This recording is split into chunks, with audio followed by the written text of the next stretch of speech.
Joe Biden's approval is sinking to the bottom of the ocean, and this is not a time for Republicans to say, oh, let's find common ground, oh, let's help him succeed. No, we want to see the USS Biden at the bottom of the sea. I'm going to celebrate the federal appeal court decision striking down Biden's vaccine mandate. In fact, it made me laugh. Videographer Drew Hernandez, a star witness at the Rittenhouse trial, is going to join me to talk about what he saw on the street that evening.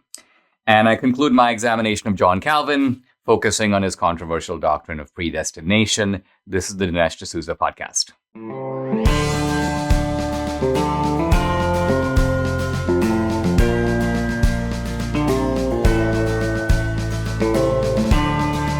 America needs this voice. The times are crazy. In a time of confusion, division, and lies, we need a brave voice of reason, understanding, and truth. This is the Dinesh D'Souza podcast.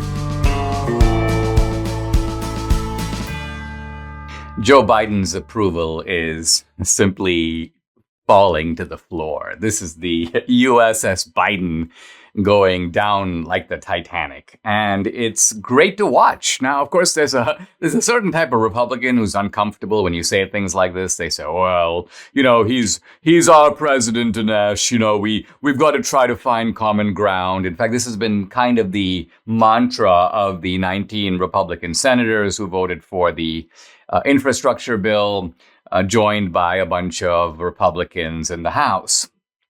We've got to find common ground. We've got to help him succeed. He is the American president. Well, I'm really happy to see this American president take a huge hit in public opinion. And it looks like the criticism of Biden runs deep. It's not just criticism of his personality or that he's inept. It's a fundamental disagreement with the direction in which he's taking the country. Let's look at some of the numbers here. This is the latest poll, by the way, is not from Rasmussen or some conservative leading source. It's ABC News and conducted in conjunction with the Washington Post. And it shows that between the two parties, there is now a 10-point spread. And what that means is that 51% of registered voters say that they would support a Republican on a generic ballot, and 41% say they would go for the Democrat. Now, that's a giant divide. In a country closely divided, typically polls show a 2 to 3 point spread. But this 10-point spread, according to ABC, is the biggest lead the GOP has had in 110 polls of this kind conducted by these two news organizations. It's the biggest lead that Republicans have had in 4 decades. Now, the reason that this is significant, and by the way, it all runs in conjunction with Biden's own popularity, which has dropped to 41%. Now, 41% is a kind of creepy number for Biden, because by and large, if you look at the spread of people in this country, there's about 40%, hardcore Democrats. And there's about 40% hardcore Republicans. And the country swings based upon the 20% in the middle. And it looks like, as of now, Biden is winning none or virtually none of those people. He's lost the independents. He's even lost a few Democrats. When you look at the Senate races that are coming up in 2022. There are big Senate races coming up in key states: Arizona, Florida, Georgia, North Carolina, New Hampshire, Nevada, Pennsylvania, Wisconsin. Now, these are all swingish states. And interestingly, the gap between the two parties is even bigger in these swing states than it is in the rest of the country. In fact, Republicans are up 23 points on a generic ballot in these critical states. So this is terrible news for the Democrats.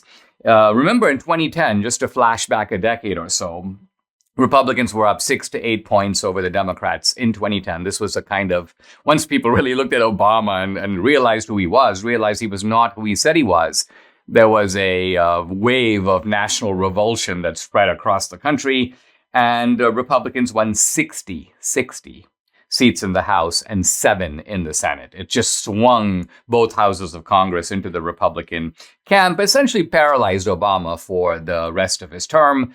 And he had a similar whopping in the midterms after his reelection. Now, the important lesson of all this for Republicans is when your enemy is doing so much to essentially commit suicide, let him.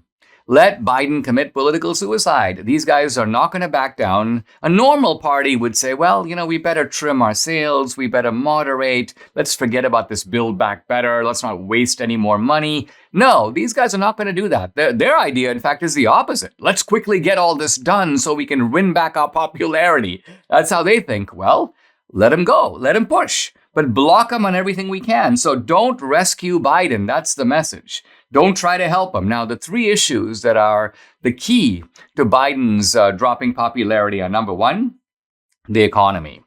And here is where the media cannot protect Biden, because when you have inflation, it doesn't just cut into your paycheck. It cuts into all your savings, all the money that you've accumulated in your bank account, in your pension fund, in your savings, in your kids' college fund. All of that is depreciating in value because of what Biden is doing to you. And people know that and they can feel it. Number two, immigration. Essentially, Biden has licensed, he has approved an invasion of America. And he's done it for purely partisan political reasons. And people know it. They're disgusted by it. The Democrats are doing nothing to stop it. They're even ignoring court decisions about it.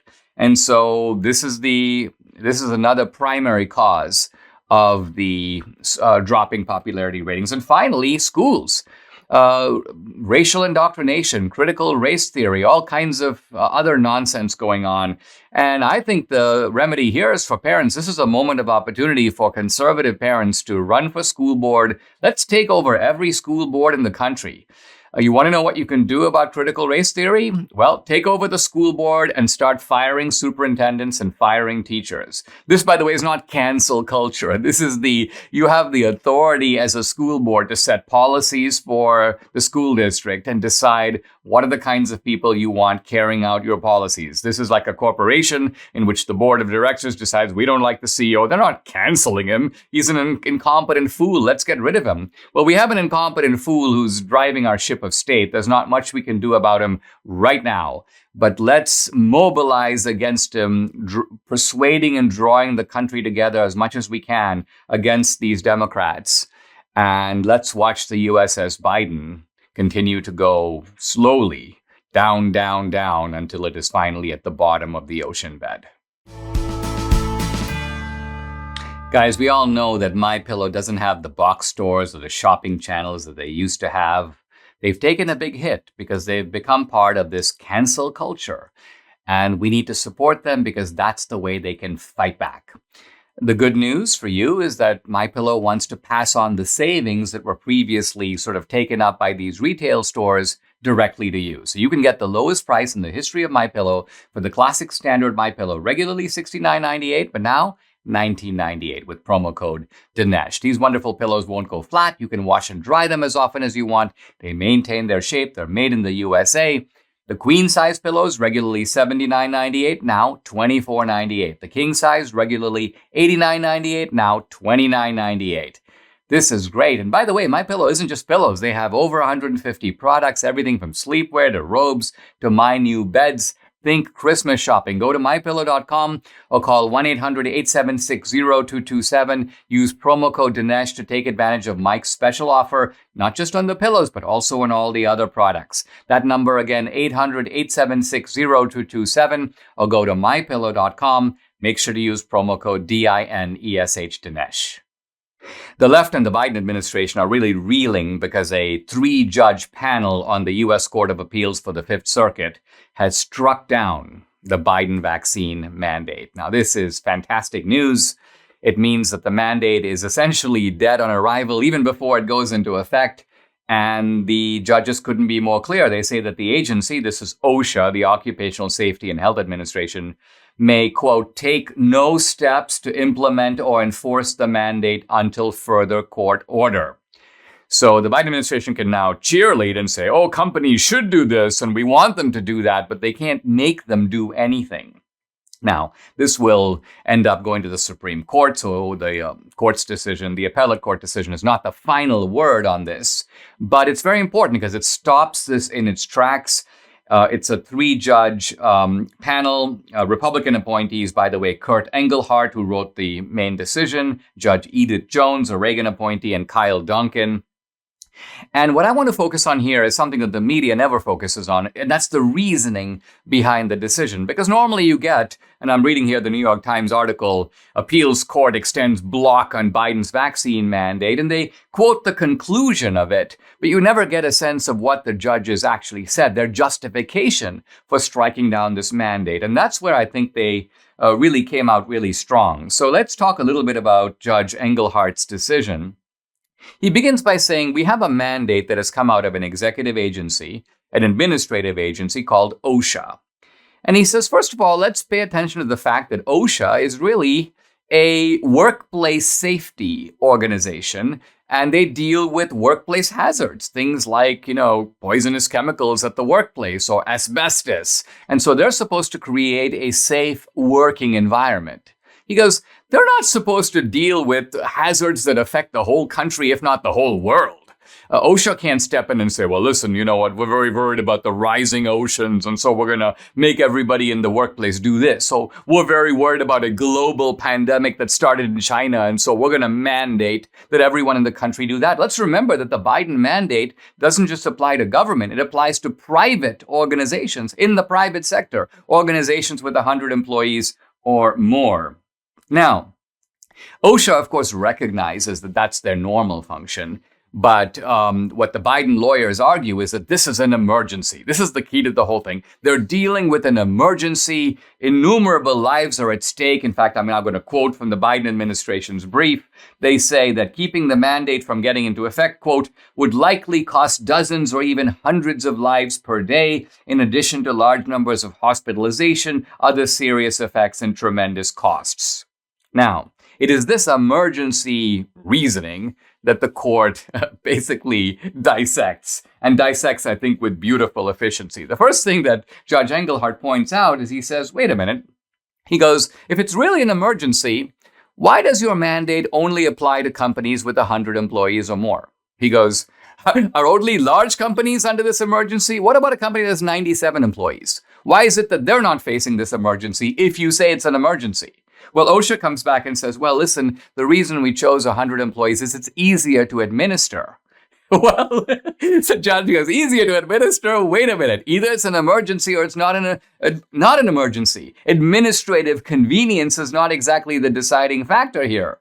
Moreover, says Judge Engelhardt, it took OSHA 2 months to write this mandate. If it was really an emergency, a mandate that, by the way, is a few lines long, does it really take 2 months to write a mandate? Couldn't you write it in like 1 day? So the judge goes, I'm beginning to suspect that this is not really an emergency if an administrative agency goes at its usual glacial pace. And besides, says Judge Engelhardt, this emergency has been going on for 2 full years. Generally, if something has been going on for 2 years, it gives you a lot of time to take all kinds of action. But the one thing you can't say is that you're still living under, quote, emergency conditions. Then the judge turns to the fact that this mandate is not in any way tailored or targeted to the people who need it most. He says, in fact, imagine 2 cases. You've got, let's say, a company that employs night watchmen. And you got a night watchman, and these night watchmen stand outside an office building, let's say, and they provide security. And he goes, and there's another company that's, let's say, a meatpacking company where people are shoulder to shoulder. They're constantly breathing each other's air. The judge goes, are you saying that it's an emergency for both these people? No, it's an emergency for one of them. It's an emergency for the meatpacking guy, but not for the guy standing outdoors all by himself all night with a stick. So the judge goes, the mandate makes no effort to distinguish between these 2 people. It basically treats everyone as if they're all living under similar conditions of grave health crisis. And then the judge, I think, gets to the heart of the matter. He goes, this rule is a ruse. He goes, this is a ruse not to produce safer working conditions, but to force the vast, vast majority of the American people to get a vaccine. And he goes, and this is not allowed under the Constitution. The government has no power to use its agencies as a battering ram to round up the American people, so to speak, and essentially deny them meaningful employment if they don't succumb to a governmental order for which there is no authority under the Constitution. Now, the three judges do say that it is a different matter and they would have to look at it separately if Congress passed a law. But the point is, Congress has not passed a law. This is an administrative agency, essentially a bureaucratic agency, not directly accountable to anyone, that is making this law and imposing it on the entire, in effect, virtually the entire population of working people in this country. And the judges go, this is really not going to fly. This is a pretext for ultimately trying to get Americans to make a health decision. And they go, wait a minute, is this the health department even saying this? No, it's the occupational safety department. So the idea is just as the occupational safety people don't really make medical decisions, no more than medical departments of the US government make decisions about workplace safety. This is why you have administrative agencies. Each of them has a particular path that they're supposed to follow. Their expertise, in other words, is in a given area. So this is a resounding decision, I think beautifully argued and convincing. And so when the Supreme Court takes it up, they're going to look at this reasoning and decide for themselves. And I think these are going to be judges, by the way, on the court, hospitable to this kind of reasoning. I think it's safe to say that the Biden vaccine mandate is already comatose and heading for the administrative cemetery. Fruits and vegetables are integral to any healthy diet. Why do so few Americans actually eat the recommended servings of produce every day? Well, because it's difficult to prepare that much produce daily. But by taking Balance of Nature, you're giving your body all the nutrients it needs to increase your cell's vitality. Get the nutrition that only can be found in whole natural fruits and vegetables. Now, Debbie and I take 10 daily servings of the fruits and veggies. They're all in 6 small capsules. They're absolutely no trouble swallowing, always fresh, nothing artificial. They smell great. And Debbie swears by the fiber and spice. I was finally convinced to take it. We are really liking it. So invest in your health, invest in your life. Join me and experience the Balance of Nature difference for yourself for years to come. For a limited time, all new preferred customers get an additional 35% discount and free shipping on your first Balance of Nature order. Use discount code AMERICA. Call 800-246-8751. That's 800-246-8751, or go to balanceofnature.com and use discount code AMERICA. Hey guys, I'm really happy to welcome to the podcast someone that you've probably been watching recently on television. This is Drew Hernandez, who was, one of the star witnesses in the Rittenhouse trial. Drew is the host of Drew Hernandez Live. He's an investigative reporter. He's a commentator, and he is a correspondent for Real America's Voice. Drew, thanks for joining me.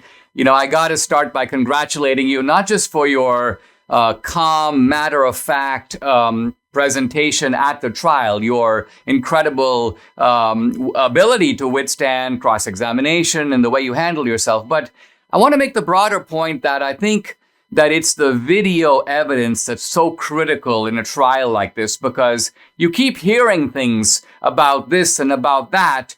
And very often in a case, you don't know. You just have to go with what the detective says or what this guy says. But in this case, we can look ourselves. We can compare what people are saying with what we saw happening on the street that night. You were there. But before we get to what you saw and what the atmosphere was like, let me start by getting people to know you a little bit better. So tell us a little bit, who is Drew Hernandez? Tell us a little bit about your background and how did you get into this sort of line of work? Well, thank you for having me, Dinesh. It's truly an honor to be on this podcast. You have no idea. I was a youth pastor for about 6 years during the Trump years.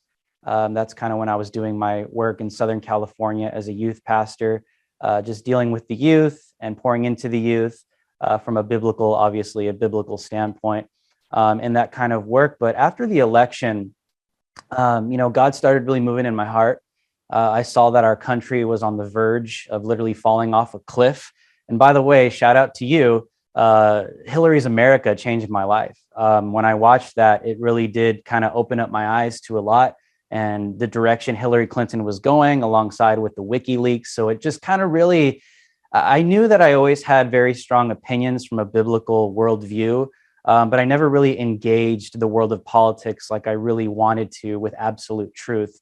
And just a combination of all of those things happening throughout the Trump years, I started doing man on the street videos, kind of going to protests, left-leaning protests, and debating people that have different opinions than me just to get them to think about something different. Because I'm a millennial, so I've seen my generation just die and totally just fall for this cultural Marxism garbage that is an absolute lie. So I decided to kind of combat those ideas with truth and obviously, pro-America constitutional values that they just view as hate speech now. So over the Trump years, I saw the decline of our country continue. They continue to smear the president. They continue to smear conservatives, paint them as white supremacists, even if you're brown like you and me, right? So I saw this stuff just continue to culminate into the riots. And so 2020, after the death of George Floyd, the riots came. And I saw that the mainstream media, like always, fake news, they weren't covering it correctly. They were calling them mostly peaceful protests after Minneapolis burned down to the ground, multiple buildings, even a police precinct. I was in California at the time, Santa Monica. They were looting and rioting in the streets. I covered that as well. And part of the reason why I decided to get more serious about my reporting and my journalism was because of the riots, because I saw a point in American history that they were going to try and cover up. It clearly, even to this day, they're trying to act like it never happened. There weren't riots. It was just a civil unrest. Anyone who says it was a riot from BLM or Antifa, they're just right-wing conspiracy theorists. This is literally what they're trying to change history.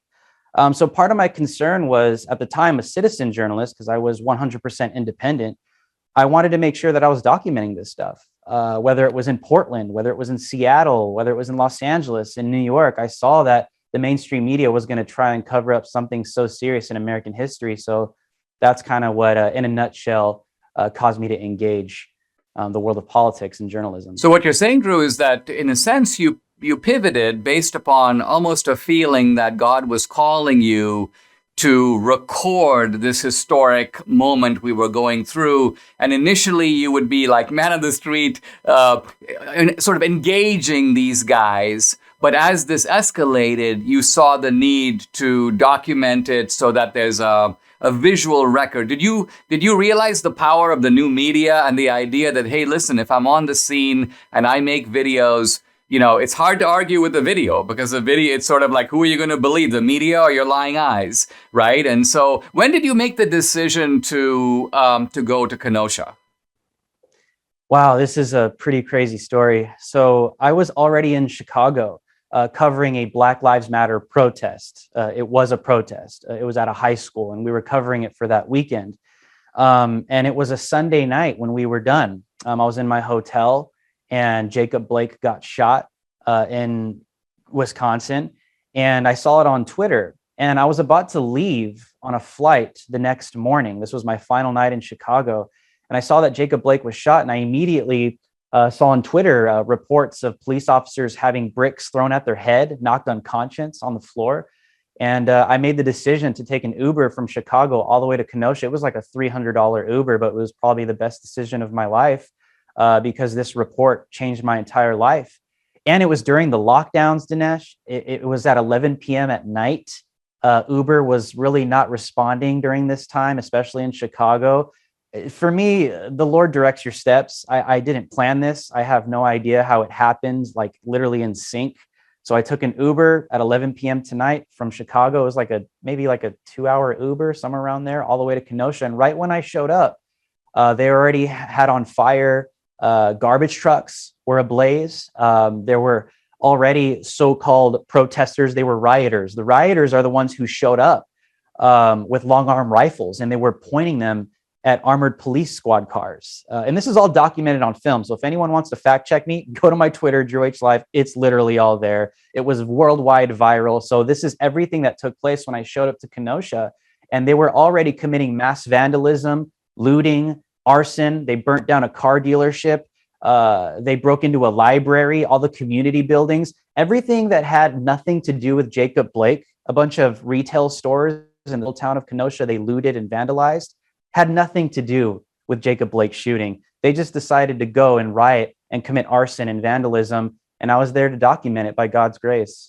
When we come back, we're going to get into this. Who were the rioters? Were these just random criminals and looters? Were they ideologically motivated? What did Drew see that night? What did he see involving Kyle Rittenhouse and Joseph Rosenbaum?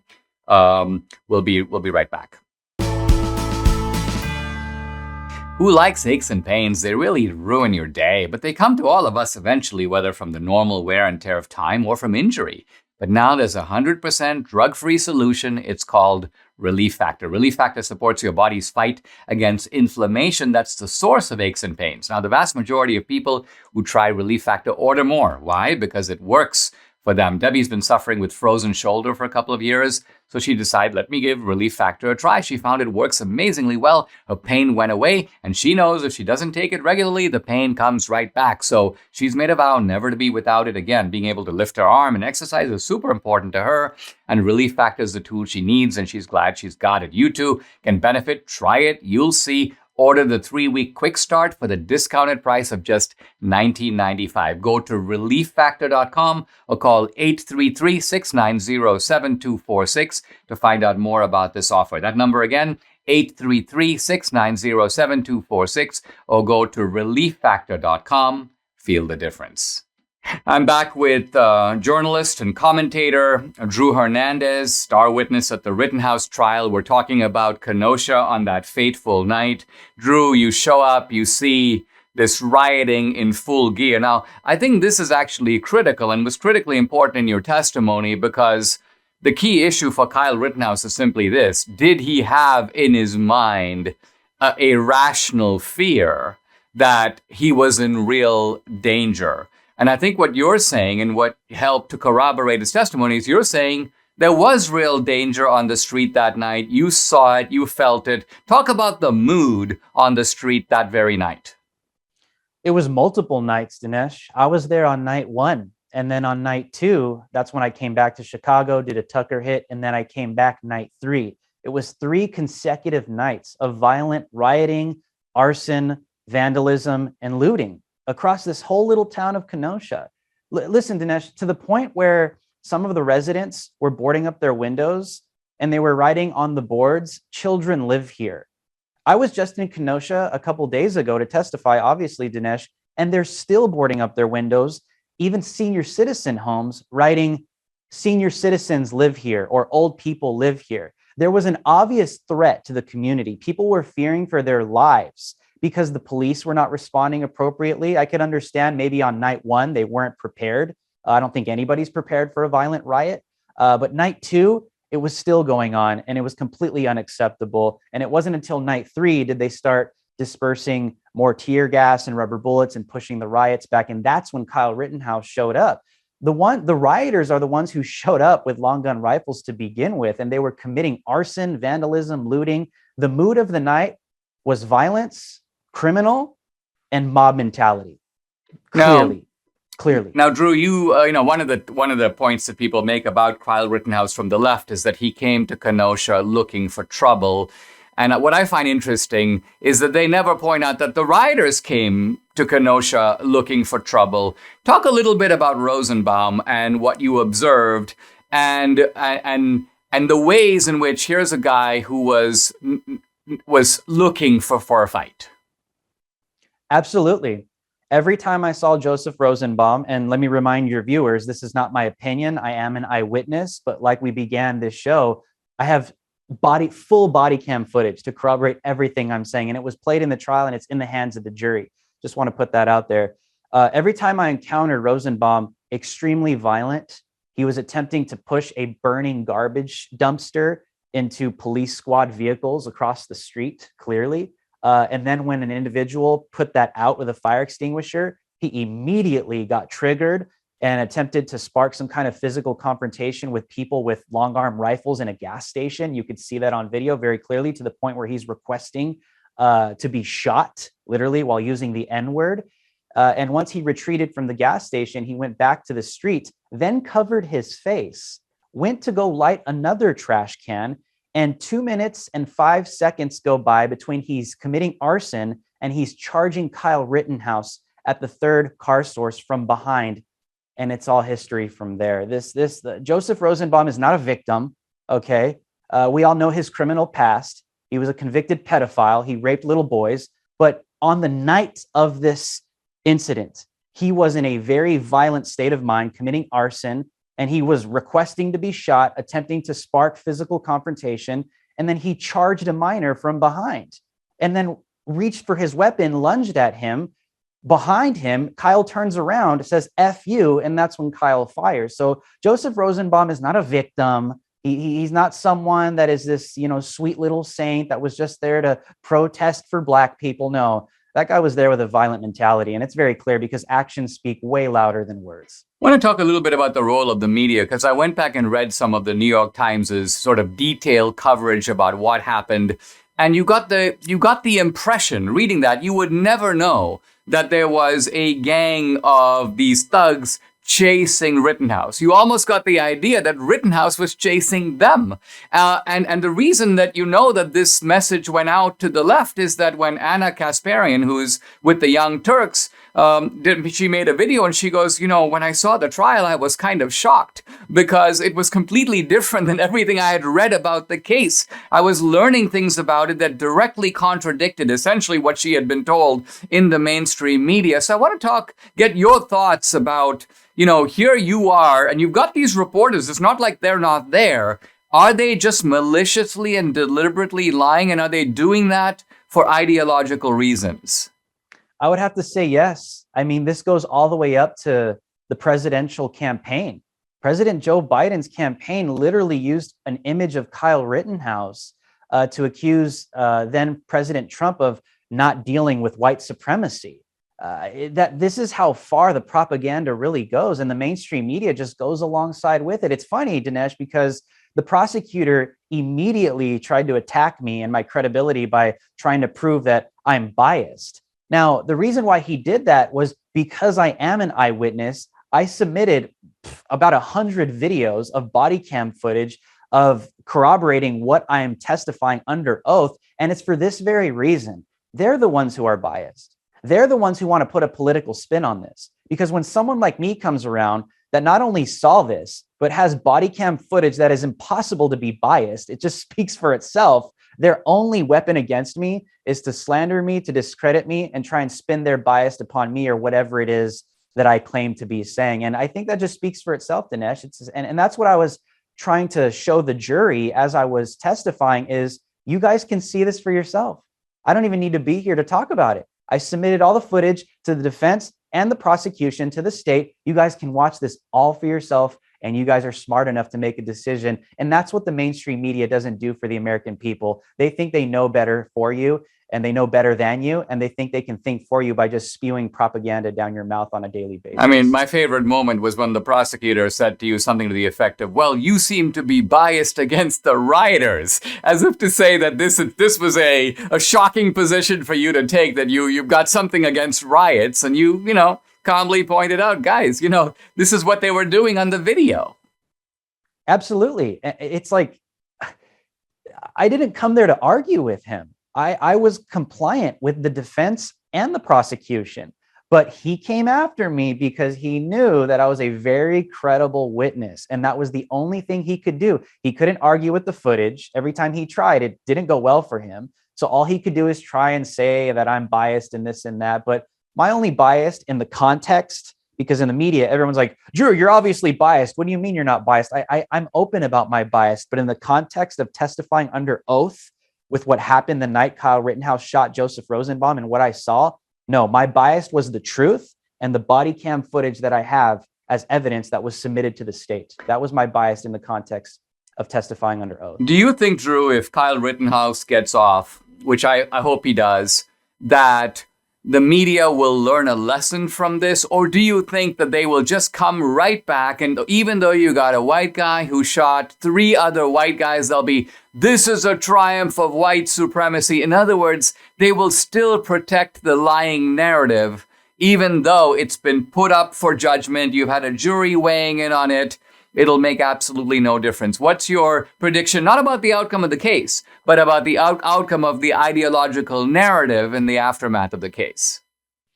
Well, I mean, did they learn from Nick Sandmann? I mean, it seems like they didn't, because they're still smearing teenagers in the mainstream media, trying to use them as symbols of white supremacy or a threat to the radical left or a threat to minorities.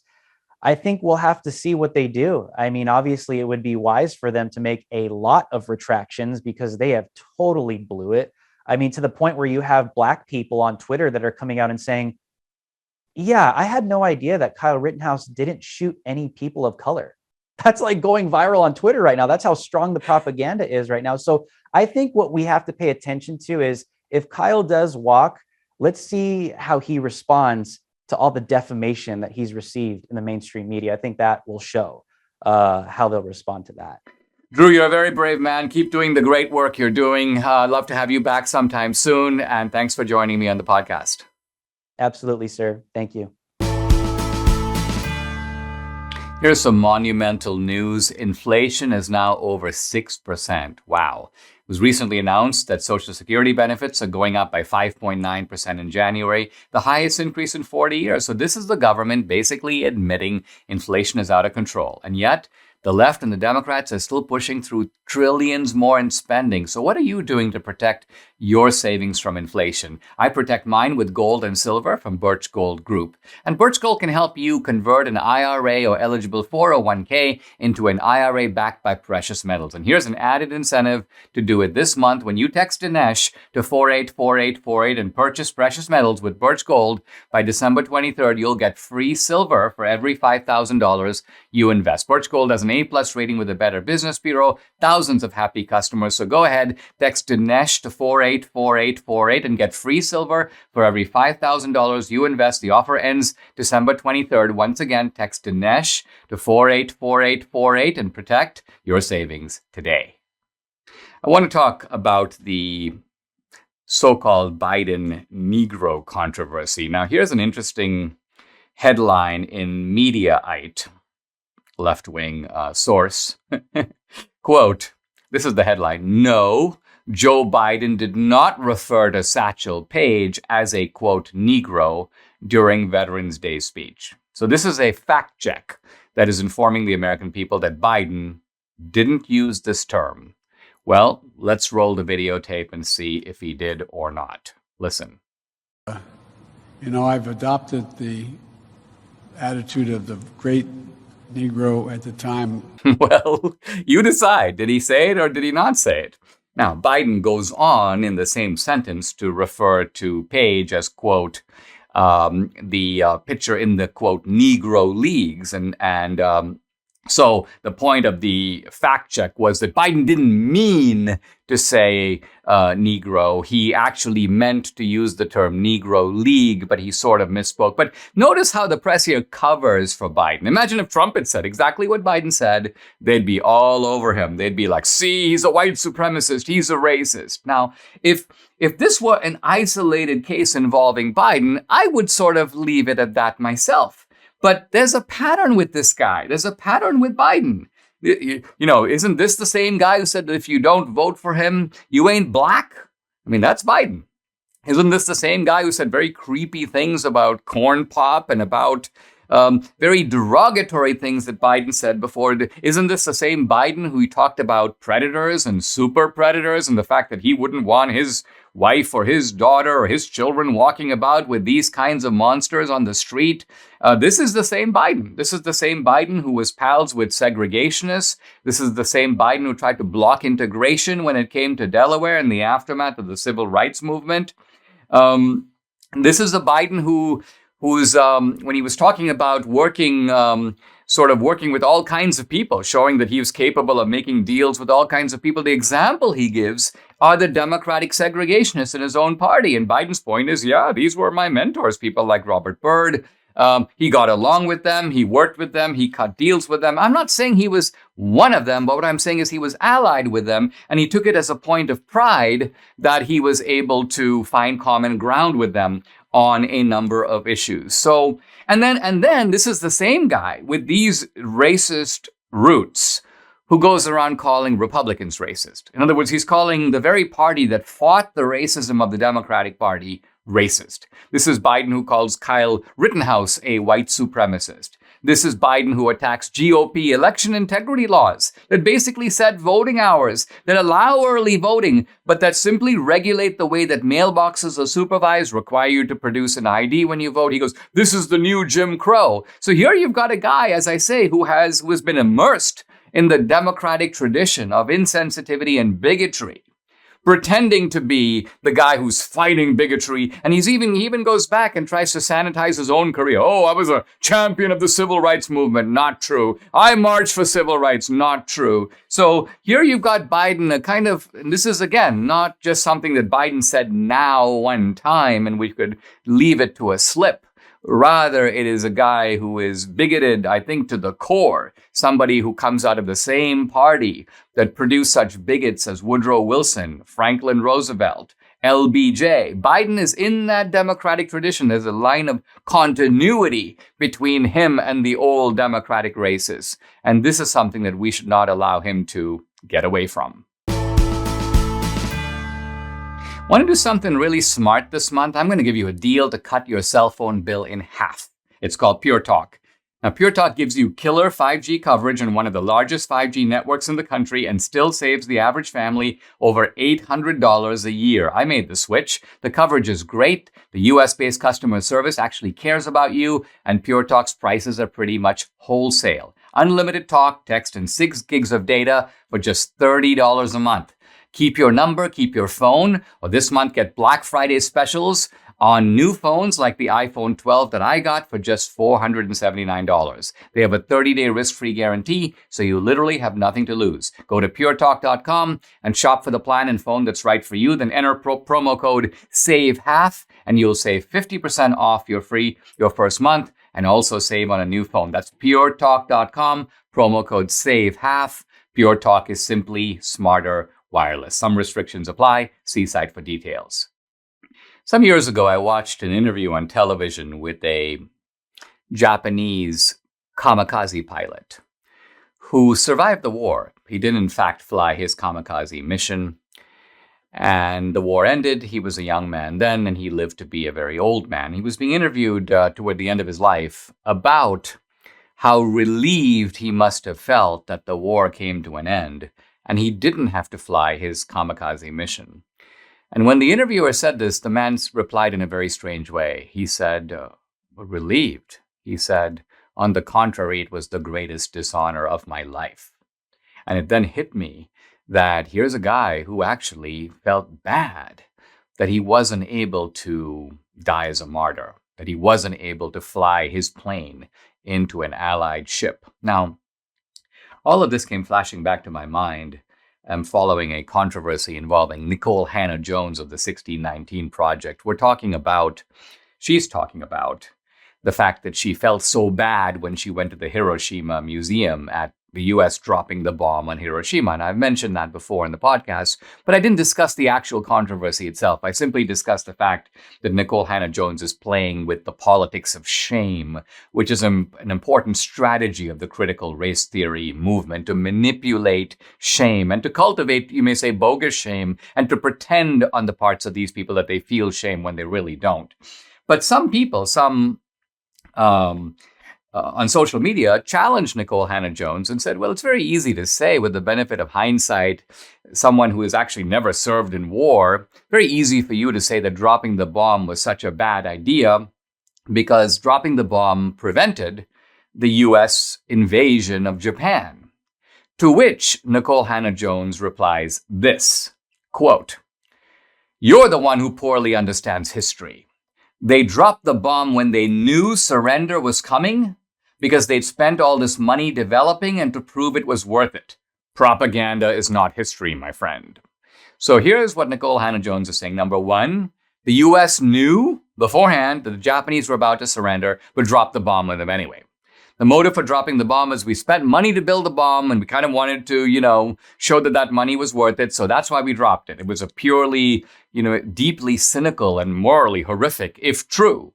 And third, she's backing up and making her general point, propaganda is not history. Now, A number of scholars have jumped in to say to Nikole Hannah-Jones, listen, to this day, historians debate the morality and the justification for dropping the bomb.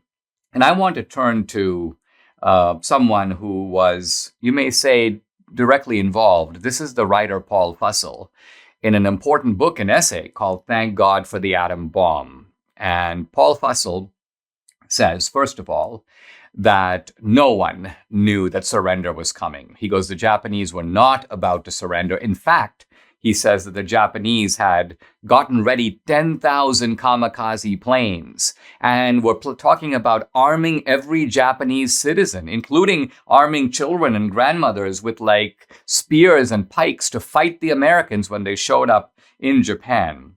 He says even the first bomb didn't do it. The Japanese were still talking about fighting to the last man until the second bomb dropped in Nagasaki. So in other words, it took not one, but two bombs to bring about the Japanese surrender.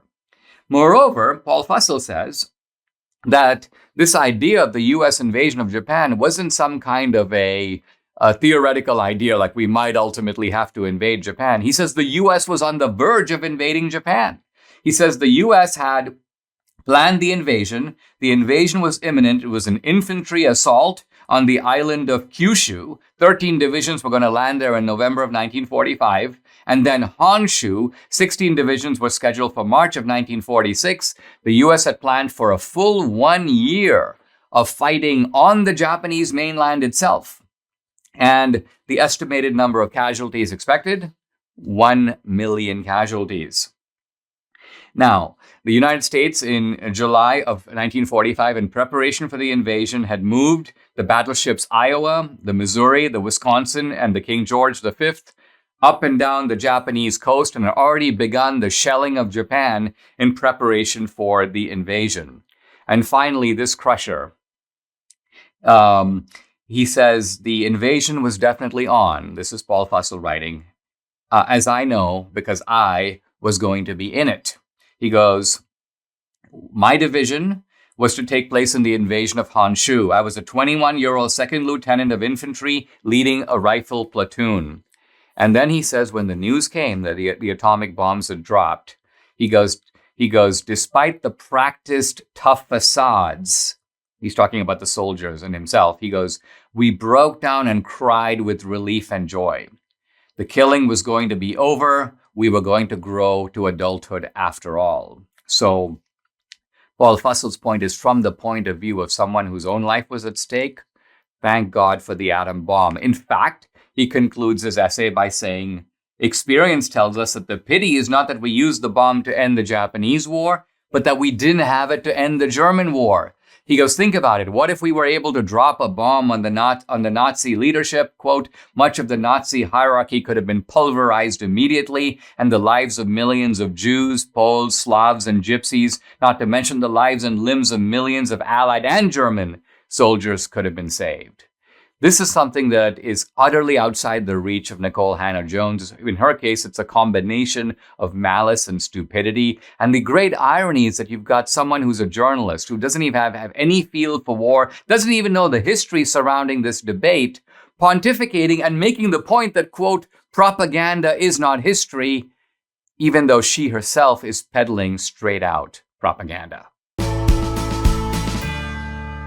Using the internet without ExpressVPN, well, that's like leaving your keys in your car while you run into the gas station for a snack. Now, most of the time, you're probably fine, but what if you come back and see someone driving off with your car? Every time you connect to an unencrypted network, in a cafe, a hotel, an airport, any hacker on the same network can gain access to your personal data. It doesn't take much technical knowledge to hack someone, just some cheap hardware is needed. Your data is valuable and hackers make a lot of money selling it. Now, with ExpressVPN, your data will be secure. No one can get past ExpressVPN's encryption. You just fire up the app, click one button, and boom, you're protected. It works on all smart devices. Secure your online data today by visiting expressvpn.com/Dinesh. That's expressvpn.com/Dinesh. You'll get an extra 3 months free. expressvpn.com/Dinesh. I'm going to conclude my discussion of John Calvin today by talking about what I think is a very interesting and good idea that Calvin had, and an idea that has continued to give me trouble most of my adult life, the idea of predestination. I'll start with something that the Christian writer Tertullian once said: what has Athens to do with Jerusalem? Now, this is often interpreted as Tertullian saying, what does the world of Greece and Rome, that is Athens, have to do with the world of Judaism and Christianity? But there's a little different way to understand it. What does the secular city, the city of man, have to do with the city of God? And this is a question that has sort of reverberated throughout Christian history. Now, Calvin gave a very interesting answer to that question, which is that good citizenship and good Christian practice go together. Calvin's point is that the city of God is connected to the city of man. And in fact, in Geneva, Calvin tried to almost, you can say, implement the city of God into the city of man. Calvin studied in Strasbourg. He became a pastor there. But he came back to Geneva in 1541 and remained there until his death. And on the surface, Calvin seems a lot like Luther. He agreed about sola scriptura. We just get spiritual truth out of the Bible. He agreed on justification by faith alone. But the feel of Calvin is very different than Luther. Luther was a man of the monastery. Calvin was a lawyer. He was someone who lived in the public square. And he believed that law should reflect, you may say, God's commandments and God's will. And he did this. In the small city of Geneva, Calvin created a model Christian commonwealth. And this made not just Calvinism the doctrine, but the actual exemplary city of Geneva under Calvin a model for Christian communities lasting for centuries after Calvin. Essentially, Calvin created a sort of committee of elders made up of influential citizens in the city, and there were pastors on that group, and there were also businessmen, and there were people from all walks of society who come together. And so there's a cooperation, you may say, between secular and ecclesiastical authorities. And they create a set of laws that governs everything, that governs commerce, that governs the way people interact with each other. You have laws that deal with things like non-attendance in church. Church attendance was compulsory in Calvin's Geneva. You can't engage in drunkenness or adultery. There are various assigned penalties for these kinds of things.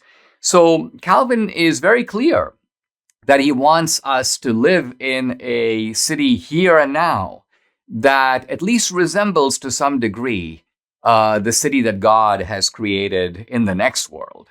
And our preparation for the next world is, in fact, in this world. Now, the Calvinistic doctrine that I have the most trouble with is simply the idea of predestination. It's the idea that God chose at the beginning, at the creation of the world, that of all the humans I'm going to create, I'm going to give my grace to some and withhold it from others. Now, the reason I have so much trouble with this, and by the way, Luther agreed with some of this. Luther agreed that there was a concept called the elect, and the elect are the chosen by God. God has chosen some, if you will, to abide with him in heaven. But what Luther didn't do that Calvin stressed is that God also chose those who are damned. This is sometimes called Calvin's doctrine of double predestination, because it doesn't just affect the good guys who end up in heaven. Calvin also stressed there are going to be bad guys, and a lot of them, who are in hell. But this is the point.